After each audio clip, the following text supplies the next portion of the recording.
नमस्ते भाई लोग, आज मैं एक गरीबी पे गाना सुना रहा हूँ, थोड़ा ध्यान से सुनिए।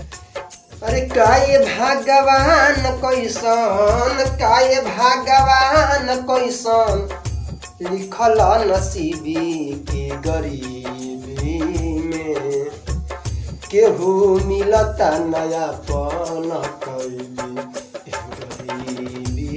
में, केहू मिलता नया पन गरीबी।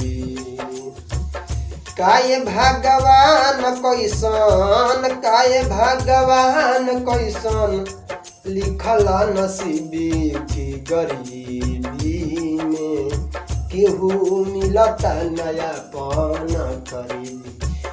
गरीबी में केहू मिलता नया पन गरीबी।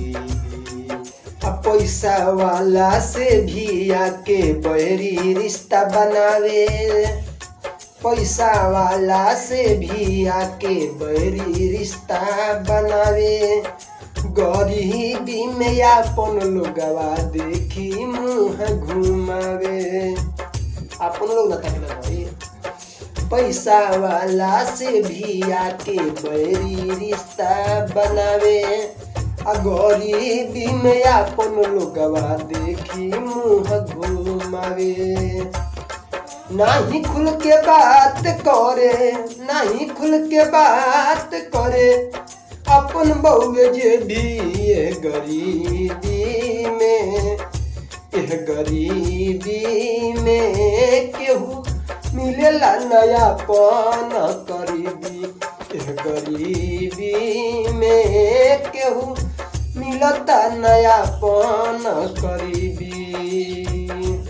गरीब के ना भैलू बाटे भगवान धरती पे, गरीब के ना भैलू बाटे भगवान धरती पे।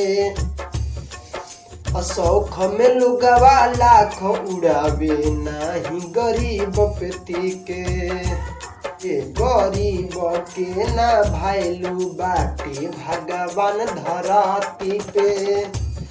शौख में लोगवा लाखों उड़ावे नहीं गरीब पेटी के। आदमी के नहीं पैसा, आदमी के ना पैसा के कदर करे सभी। यह गरीबी में, यह गरीबी में केहू मिलेला नया पन गरीबी। यह गरीबी में केहू मिलता नया पन गरीबी। काय भगवान कैसन, काय भगवान कैसन लिखनी नसीबी की गरीबी में, केहू मिलेला नया पन गरीबी। यह गरीबी में केहू मिलता नया पन गरीबी। नमस्ते प्रणाम भाई, यही सच्चाई है हमारा देश का पूरा वर्ल्ड का सच्चाई है। जो भी रिश्ता प्रेम बनाता है वो अपन बड़ पैसे वाला से बनाता है, मजबूत करता है पैसे वाला से। भाई गरीब का कोई नहीं कदर करता है, कोई वैल्यू नहीं देता है, कोई इज्जत नहीं करता है, कदर करता ही नहीं। हम हो या आप, जैसे मैं वीडियो बनाता हूँ, जो फेमस लोग हैं, पैसे वाले हैं, फेमस लोग हैं, उनका वीडियो लोग लाइक करते हैं, शेयर करते हैं। बाकी मेरा वीडियो को भी कोई लाइक शेयर नहीं करता, क्योंकि मैं गरीब फैमिली हूँ यार, इसलिए मेरा कोई वीडियो पसंद नहीं करता है। ये पैसा वाला होते हैं मेरा, तो मेरा भी वीडियो धड़ाधड़ चलता। बाकी मेरे पास पैसा है नहीं कि मैं किसी के ऊपर खर्च करूँ, किसी को उड़ाऊँ कि लोग मेरे से दोस्ती बनाए। गरीब के बाप ने पेट पालने के लिए पैसा है तो मैं लोगों को कहाँ ले खिलाऊंगा भाई। अगर प्रेम करते हैं गरीब से तो वीडियो को लाइक और शेयर और चैनल को सब्सक्राइब करना।